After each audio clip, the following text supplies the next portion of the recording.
School चले हम, लेकिन कोरोना से कैसे बचे हम। 19 अक्टूबर यानी कल से 9वीं से 12वीं तक के स्कूल खुलने जा रहे हैं, लेकिन सवाल यह है कि क्या बच्चे स्कूल में सुरक्षित रहेंगे। कोरोना से बच्चों का बचाव कैसे हो पाएगा। 19 अक्टूबर से स्कूल चले हम।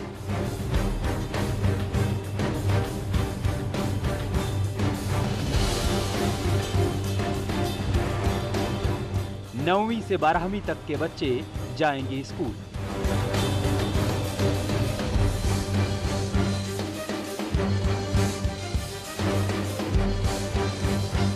कैसी है स्कूलों में तैयारी।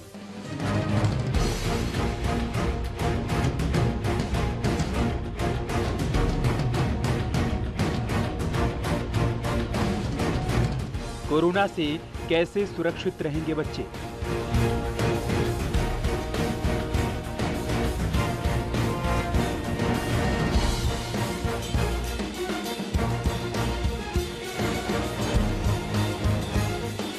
कैसे होगा कोविड प्रोटोकॉल का पालन।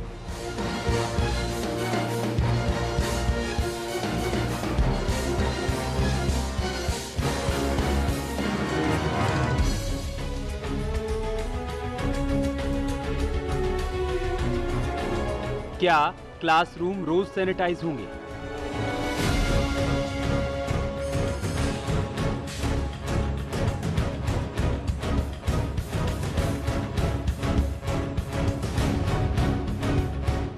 क्या टेबल चेयर सैनिटाइज किए जाएंगे।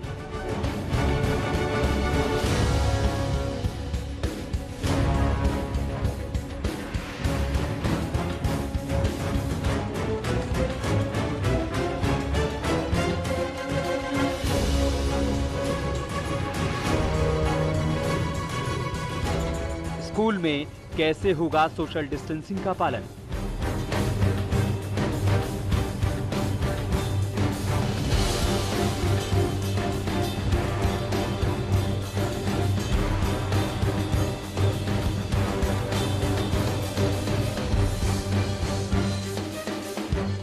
क्लास में होगा स्पेशल सिटिंग अरेंजमेंट।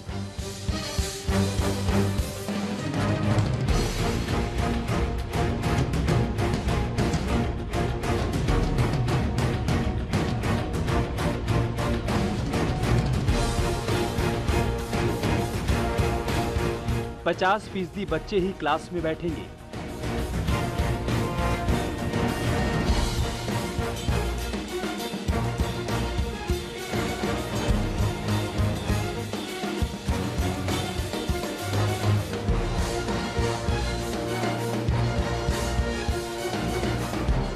दो शिफ्ट में चलाए जाएंगे स्कूल।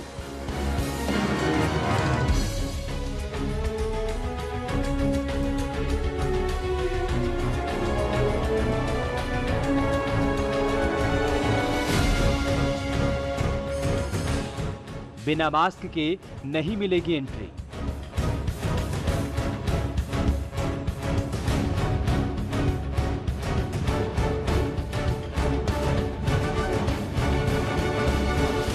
स्कूल खुलने से पहले सबसे बड़ा रियलिटी चेक।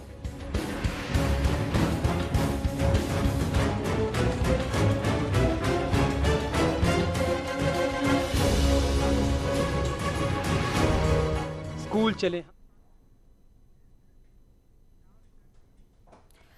तो अलग अलग शहरों में क्या है स्कूलों की तैयारी, ये बताने के लिए हमारे साथ हमारे रिपोर्टर्स जुड़ेंगे। लखनऊ से प्रशांत पांडे भी हमारे साथ जुड़ चुके हैं। प्रशांत, लखनऊ की बात करें तो राजधानी में कितने तैयार नजर आ रहे हैं स्कूल।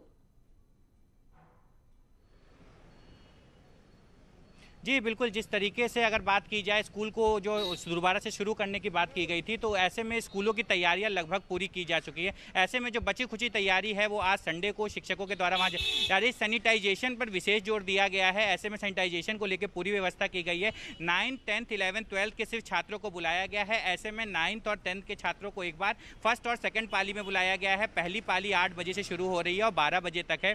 वहीं दूसरी पाली 1 बजे से शुरू होकर के 4 बजे तक है। ऐसे में 9th, 10th 10th 11th 12th की इसी तरीके से 11th और 12th की पालियां हैं, सारी पालियां अलग अलग रहेंगी और ये चीज़ जरूर सुनिश्चित किया जाएगा कि सोशल डिस्टेंसिंग का बाकायदा मास्क के साथ में पूरी तरीके से पालन किया जा सके।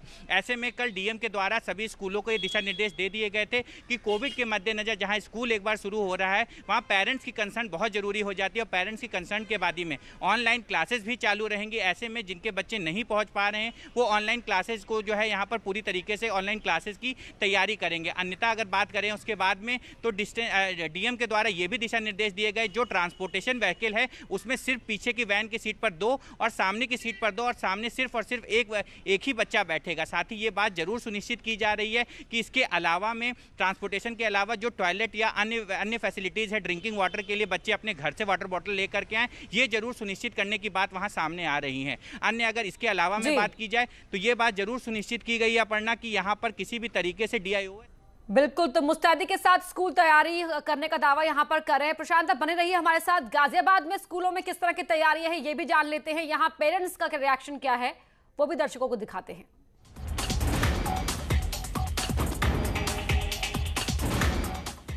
गाजियाबाद में स्कूल खुलने को लेकर तैयारियां अधूरी नजर आ रही हैं। क्लासरूम सैनिटाइज करने का काम अभी जारी है। बच्चों के बैठने के लिए सिटिंग अरेंजमेंट भी कई जगहों पर ठीक नहीं दिखाई दिया। स्कूल मैनेजमेंट और प्रशासन वक्त रहते तैयारियां पूरी करने में जुटा है। रूम में 50% बच्चे आएंगे तो एक स्टूल छोड़ के और एक स्टूल पे बिठाया जाएगा। मतलब 50% बच्चे आएंगे तो 50 में से जो है 25 बिठाए जाएंगे एक रूम में, ठीक है। और जो है हमारी कंटिन्यू पेरेंट्स से मीटिंग की गई है जी, तो वो भी अपने सहमति में, कुछ पेरेंट्स ऐसे भी हैं जो बच्चों को नहीं भेजना चाह रहे हैं। नहीं, अभी तो सहमति तो बच्चे गार्जियन दे रहे हैं। अच्छा, तो हमारा प्लानिंग यही है, हम 50% ही बुलाएंगे। वहीं अभिभावक चिंता में दिखाई दे रहे हैं। उनका कहना है कि कोरोना को देखते हुए अभी बच्चों को स्कूल भेजना ठीक नहीं है। उनका ये भी कहना है कि स्कूल में पढ़ाने वाले टीचर और स्टाफ का कोरोना टेस्ट किया जाना चाहिए और रिपोर्ट ऑनलाइन की जानी चाहिए। मेरे हिसाब से स्कूल नहीं खोलने चाहिए क्योंकि इतने हार्श एनवायरनमेंट में हम अपने बच्चों को एक्सपोज नहीं कर सकते, क्योंकि अगर स्कूल खुलते हैं तो हमारे बच्चे अपने बीच की सोशल डिस्टेंसिंग मेंटेन नहीं कर पाएंगे। जो हमारे बच्चे सबसे ज़्यादा हमारे लिए इम्पोर्टेंट हैं, उन बच्चों के विद्यालय खोलने के लिए कोई, मुझे नहीं लगता है कि ये सही समय है। सरकार को कम से कम दिसंबर तक इसके लिए इंतजार करना चाहिए। कोरोना काल में स्कूलों में बच्चों की सुरक्षा बड़ी चुनौती है और वक्त रहते सभी तैयारियों को पूरा करना बेहद जरूरी है ताकि बच्चे कोरोना की चपेट में न आए। अमित राणा, न्यूज़ 18, गाजियाबाद।